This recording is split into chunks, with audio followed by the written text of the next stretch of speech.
tal? ¿Cómo están? Comenzamos un nuevo punto de encuentro que vamos a dedicar una vez más y con gran entusiasmo a la presentación de un libro, Vecinos de Sangre. Pues son historias de héroes, villanos y víctimas en el Madrid de la Guerra Civil. El autor, pues es que no podía ser otro más que Pedro Corral.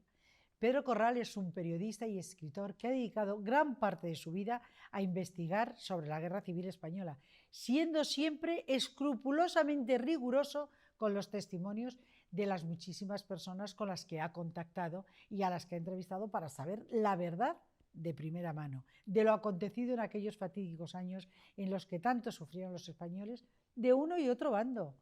En fin, en el libro que hoy les presentamos y que ahora comentaremos, nos cuenta la realidad de lo que sucedió entre los años 1936 y 1939 en Madrid, a través de los propios protagonistas y sus relatos. Todo ello, por supuesto, debidamente documentado y con las referencias de las fuentes en las que ha trabajado durante muchísimas horas para podernos ofrecer este magnífico libro que seguro nos va a ayudar a conocer mejor nuestra historia y sin ningún tipo de sesgo o sectarismo. El autor no interpreta desde su punto de vista lo sucedido, sino que se ciñe, como les decía, con una absoluta rigurosidad a todo lo que le han contado los entrevistados o ha leído en documentos oficiales de archivos oficiales, como el Archivo General Histórico Defensa o el Centro Documental de la Memoria Histórica, por poner algún ejemplo. Bueno, y ya sin más, pues vamos a hablar de este importantísimo e interesantísimo libro. ¿Y con quién? Pues con su autor, como no podía ser de otra manera, que es quien hoy nos acompaña, Pedro Corral. Querido Pedro, muy bienvenido a nuestro punto de encuentro. Muchísimas gracias a ti por invitarme. Bueno, estoy encantado de volver a estar contigo. Yo deseando de que estuvieras aquí y además de poder hablar de este libro que a mí me ha entusiasmado. Te lo agradezco mucho. Quiero que sepan que es un libro magnífico.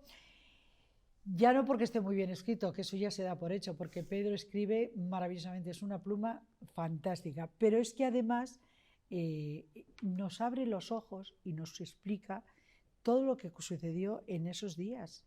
No sé si voy a poder salir luego por la puerta después de esta presentación. Es que es la verdad, Mabel, Pedro, es la verdad. No, me alegro mucho que lo veas así. Es que es así.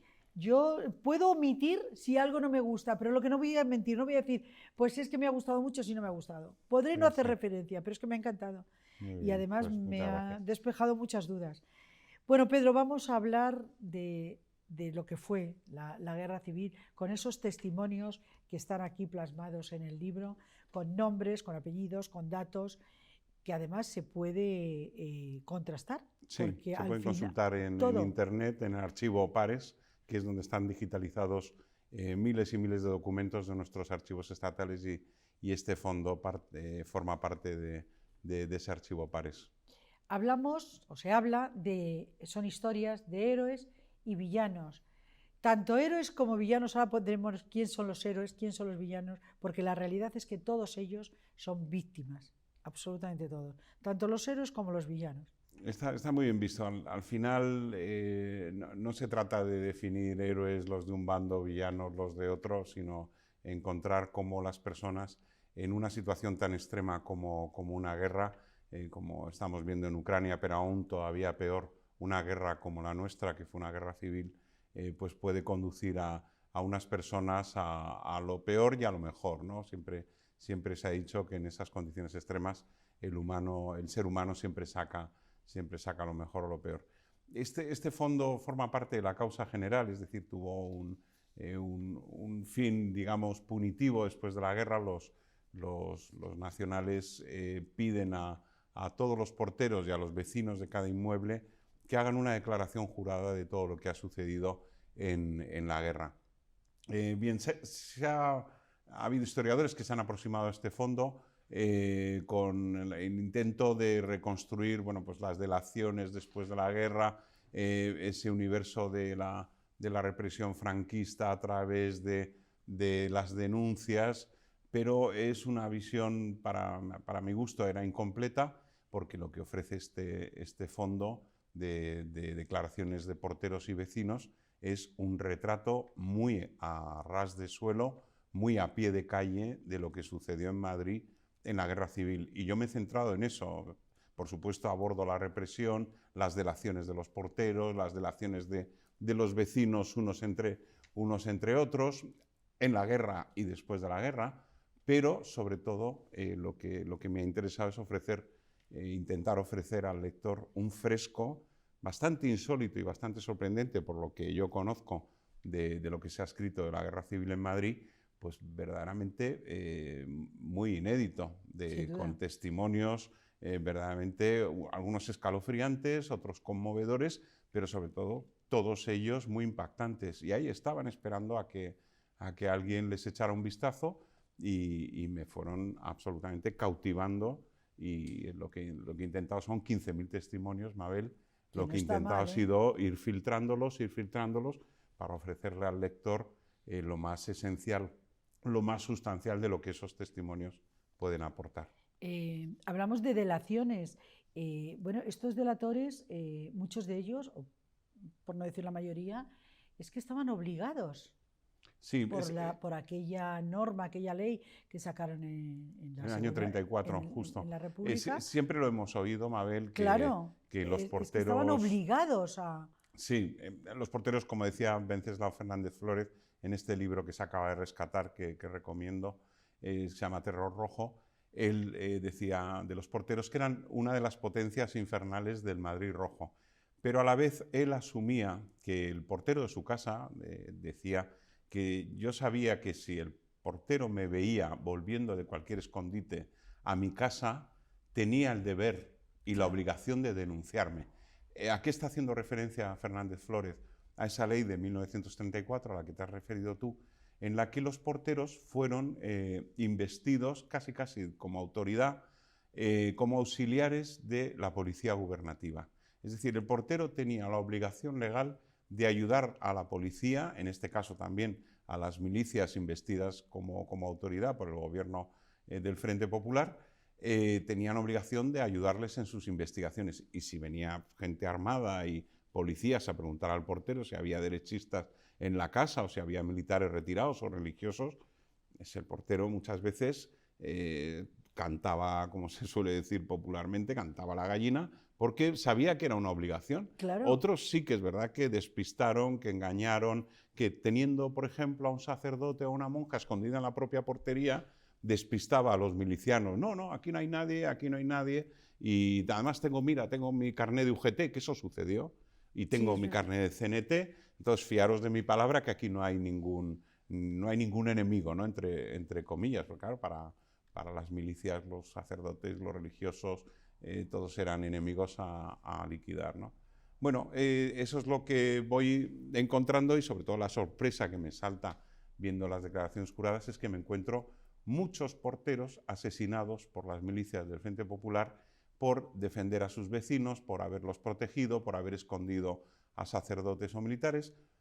Y, curiosamente, este número de porteros asesinados durante la guerra por las milicias del Frente Popular van a ser muchos menos, casi la mitad o sea, van a ser el doble de los que fusila Franco después de la guerra, por haber delatado, por estar complicados en asesinatos y en crímenes. Bueno, pues eso te da una idea de cómo esa leyenda del portero delator, que los hubo, y por supuesto el sindicato de porteros de UGT tuvo un comité de porteros confidentes, y los porteros afiliados a UGT tenían la obligación de, a este comité, delatar a los vecinos derechistas. Es verdad que muchos porteros de UGT no cumplieron esas instrucciones. Sí, y a algunos les costó la vida por no cumplirlas. Claro, por humanidad, se jugaban ellos la vida, pero hubo muchos que no. Bueno, hay incluso un portero de UGT reconocido por los vecinos después de la guerra porque defendía la casa por la noche de atropellos o desmanes de las milicias, pistola en mano.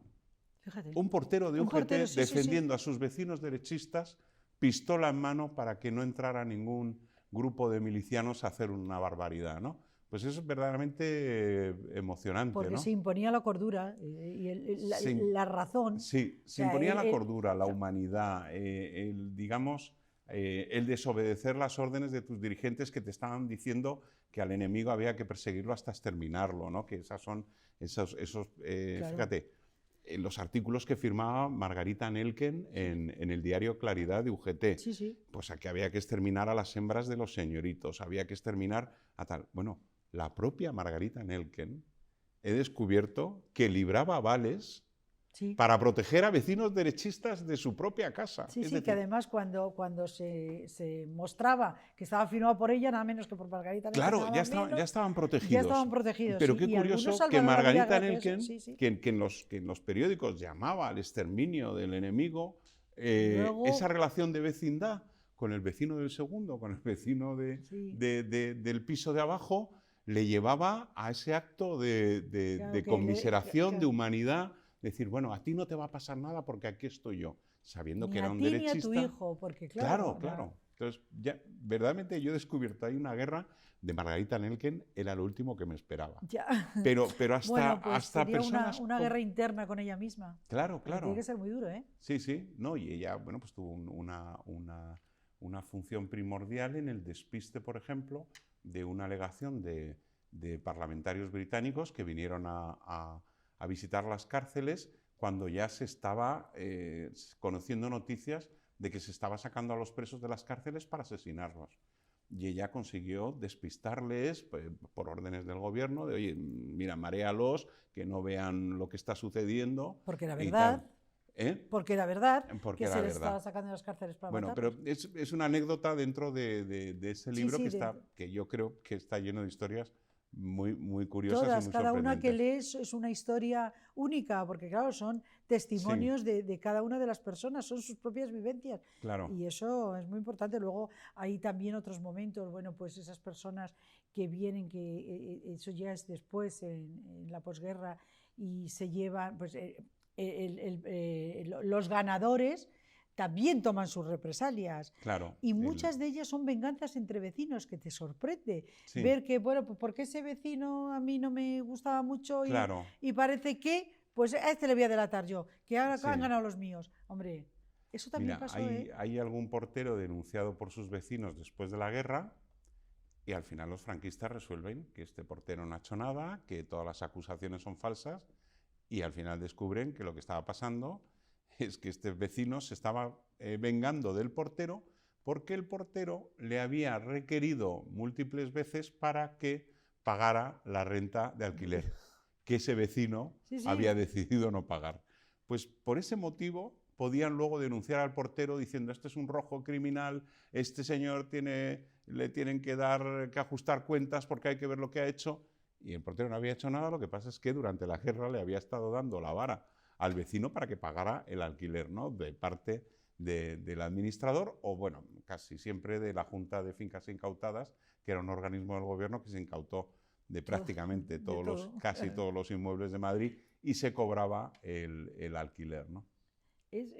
Me llamó mucho la atención el ver que, pues dentro de esas personas, de esos héroes y villanos, es que los protagonistas absolutos son los porteros, con algunas mujeres que eran empleadas de hogar.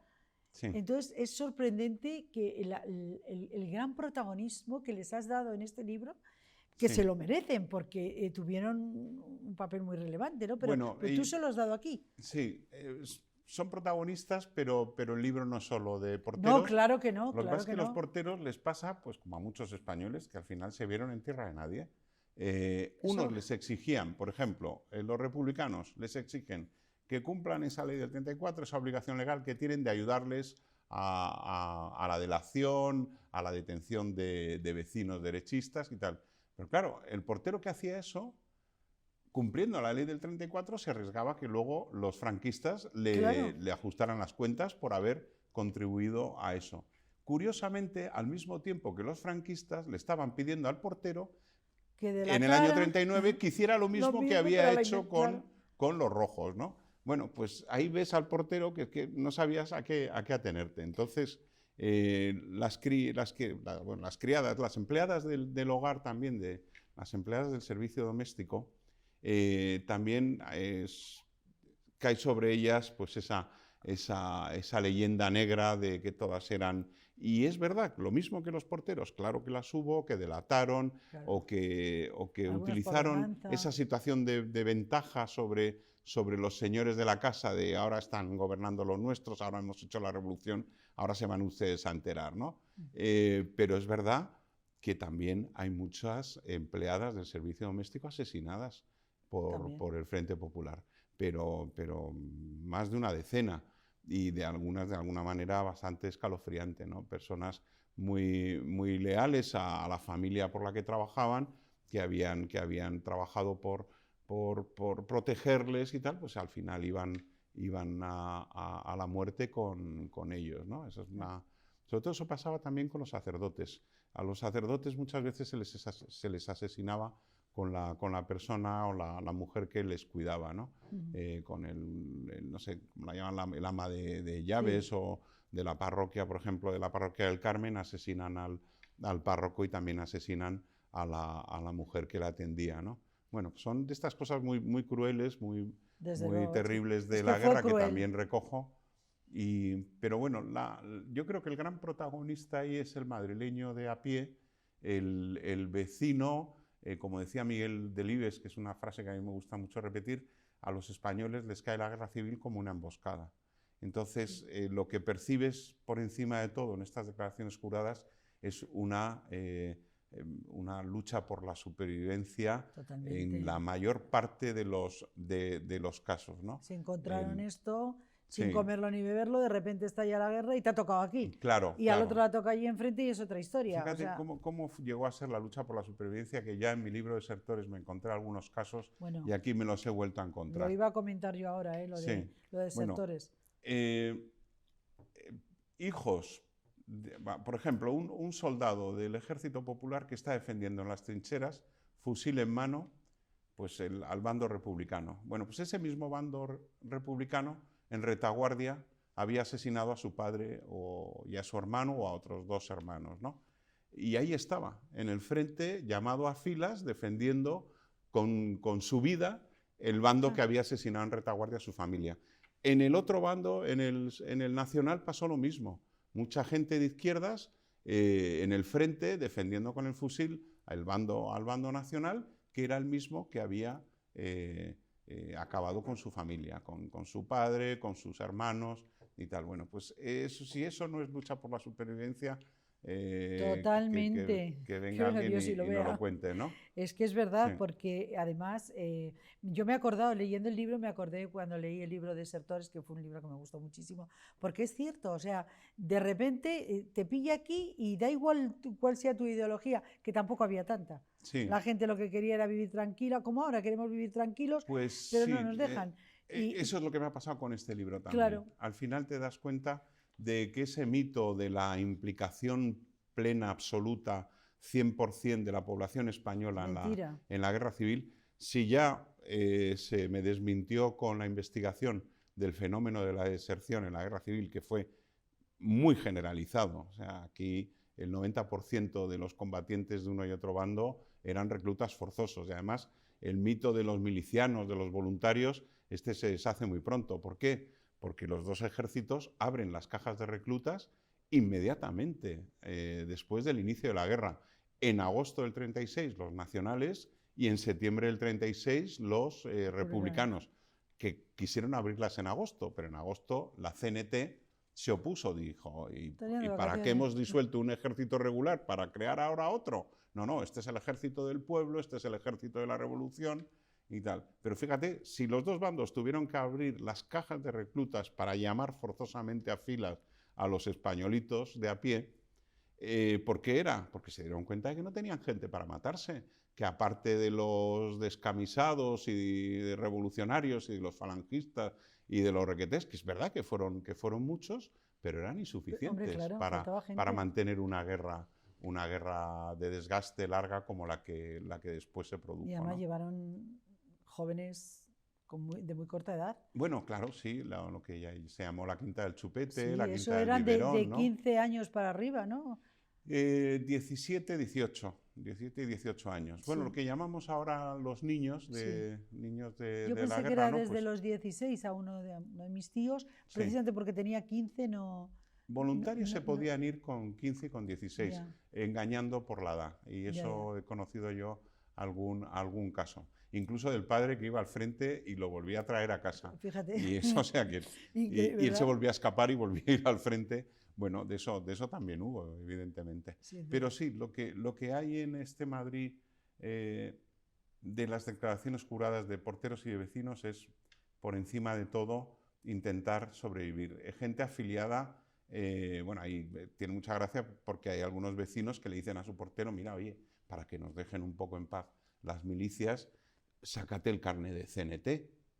Y el portero, Sí, siendo de derechas, como los vecinos, decía, pues me parece una gran idea. claro. Y iban a la CNT y se sacaba el carnet pues, para cuando vinieran las milicias, oye, camaradas, Legítima, que aquí sí, estoy claro. yo, esta gente, vamos, Sí, sí, sí. yo respondo por esta gente, y era La un supervivencia. portero de derechas, pero bueno, eran esos trucos que había un poco, si quieres, de picaresca, pero porque claro, tener el De pura carnet... necesidad, eran de ¿eh? pura necesidad. Sí, de pura necesidad. Entonces hay muchas historias de estas. Luego, por ejemplo, te hablaba de Margarita Nelken. Es muy curioso también que he encontrado los domicilios de gente luego señalada, incluso ejecutada después por los franquistas, por haber intervenido en la represión de las checas. Bueno, pues es que las declaraciones de porteros y de vecinos este señor era un encanto. Este señor, vamos, intachable la conducta con los vecinos, sabiendo que los vecinos eran de derechas. Entonces, lo que me lleva a pensar es que igual que hubo en algunas comunidades de vecinos donde la guerra provoca una fractura brutal y durante la guerra pues hay 20 vecinos denunciados por derechistas y después de la guerra va a haber lo Otros contrario, tantos. otros 20 vecinos acusados de izquierdistas, tanto en un caso como en otro, algunos de ellos fusilados o asesinados, tanto durante la guerra como después de la guerra. En otras casas, de repente, se blindan entre los vecinos, siendo unos de su padre y de su madre, por decirlo así, popularmente, Vamos a juntos unos tratar de de salir. izquierdas, otros de derechas, otros republicanos, otros de tradicionalistas y tal, pero llegan a un acuerdo no escrito de que, oye, aquí vamos a intentar que la guerra no entre, que aquí la guerra no haga más estrago del que estamos viendo en la calle, ¿no? Y en algunos casos funciona. Y por supuesto, claro, esos porteros que siendo izquierdistas, que velaron por la vida de los Vecinos. derechistas, pues claro, luego se les reconocería, los vecinos les avalarían ante los vencedores para que no les pasara nada, ¿no? Y muchas veces ese aval funcionó, ¿no? Sin embargo, y nos venimos a nuestros días, parece mentira que siga habiendo personas que quieren reescribir la historia y no entender que esto fue una guerra horrible, fratricida, entre hermanos, de ambos lados. O sea, es que yo no puedo Sí. entender por qué ahora queremos reescribir la historia y oír como oí el otro día a la ministra esta, la vicepresidenta esta Yolanda, esta que... Yolanda Díaz, Sí, sí, sí, sí, sí. diciendo que pedía el voto en Andalucía por los represaliados Por del los franquismo. O sea, fíjate. yo es que hay cosas que no logro entender. Sí, Debo sí. ser muy torpe, pero Es no logro entenderlo. resituar la guerra civil y la Nos está represión de la haciendo un daño dictadura horrible. en el eje de nuestra vida política, ¿no? Sí, Bueno, pues sí. el libro, y lo decía yo ayer en una reunión, no tiene ningún fin, digamos, ningún fin utilitarista. Este es un libro, yo he encontrado una documentación, me he ceñido muy bien a ella, como habéis explicado en la presentación, y os agradezco ese detalle, porque es verdad que yo me ciño a la documentación. Lo que está en la documentación es lo que yo traslado. Claro. Luego el lector podrá pensar, bueno, esto es un invento del portero, esto se lo inventaron los vecinos, o lo que quieras. Pero lo que está reflejado en el libro es el testimonio en puridad de vecinos y porteros de lo que sucedió en el ámbito más íntimo de la vida de cada cual, que era la portería, la escalera, el piso, si acaso un tramo de la calle que pudiera entrar otro portal.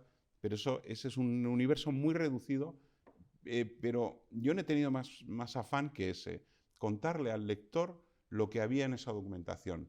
evidentemente, como has dicho tú, al final está el índice de calles, Sí, sí, sí. la manera, el lector puede libremente, por supuesto, ir a esa Sí, sí, documentación. puede ir a las fuentes. Hay Que un aquí mapa incluso al final sí, del sí. libro con los 10 distritos antiguos de Madrid, Fíjate, ahora ya tenemos para que 21. sepa dónde estaba la casa de su abuelo, si estaba en el Sí, distrito de sí, sí, sí. Buenavista, si estaba en el tal. Bueno, pues Aquí está el plano que viene incorporado en el libro con todos los distritos, como nos tiene por eso una parte mi libro de callejero de la guerra civil. Claro, claro. Entonces, Y yo por le invito al supuesto, lector a aquí que todo, absolutamente, sí. todas las fuentes de las que se ha nutrido se pueden comprobar absolutamente entonces todo. Entonces no hay interpretación. Sí, esta es una, Son- una buena prueba del algodón. Yo le estoy ofreciendo al Efectivamente. lector que él mismo, incluso que él mismo se escriba su propio libro.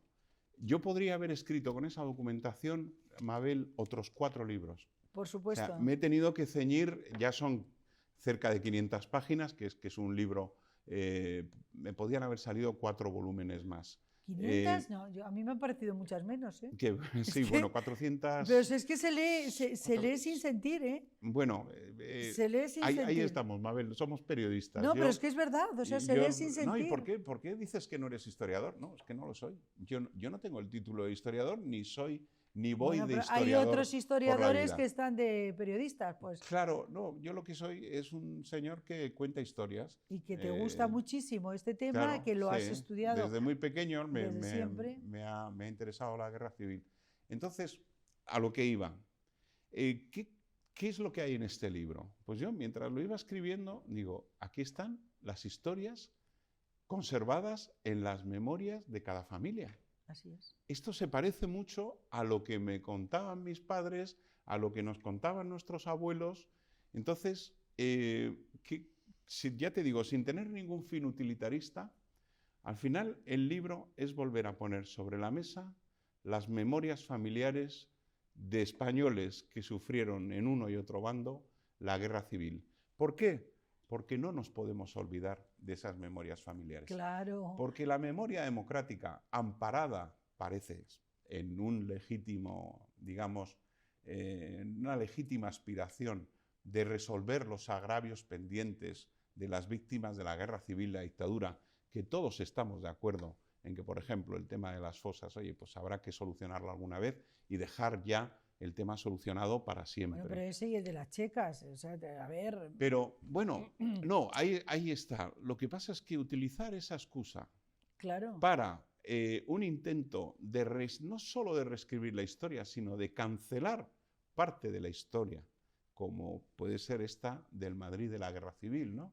Es que aquí hay cosas muy terribles que parece, llega un momento en que no pasaron, ¿verdad? Parece como que no sucedieron. Sí. Digo desde el punto de vista de la utilización política de esto, ¿no?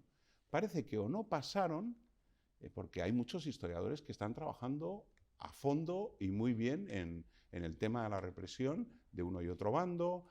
Verdaderamente yo creo que hay una labor de historiadores de todas las tendencias. A mí lo que me interesa es esa riqueza y esa diversidad de trabajos con distintas fuentes que están enriqueciendo el conocimiento del pasado. Pues todo eso lo pueden encontrar aquí en el libro, en Vecinos de Sangre. O sea, de verdad, no se lo pueden ni imaginar. Espectacular el libro, espectacular. Y lo digo de verdad, es que además se lee, vamos, yo no me había fijado cuántas páginas tenía, porque me da igual. O sea, te vas enfrascando y vas viendo, claro, esa realidad que vivieron todas estas personas, pues nuestros abuelos, nuestros bisabuelos, nuestros familiares, y es que así es. Así es. Y esos recuerdos familiares fueron los que hicieron posible la concordia y la reconciliación. Pues sí. Mucho antes incluso del 77. Por supuesto, porque en mi familia, que somos de Madrid y les tocó aquí, y a mi abuelo le dieron el paseillo aquello que decían, pero jamás oí yo a mi padre hablar con rencor, para nada. Había vivido una guerra, se había terminado y se empezaba una nueva vida. Y así siempre se nos manifestó en casa. Una de las cosas que, por supuesto, con esto que nos va a contar, terminamos. Sí, terminamos.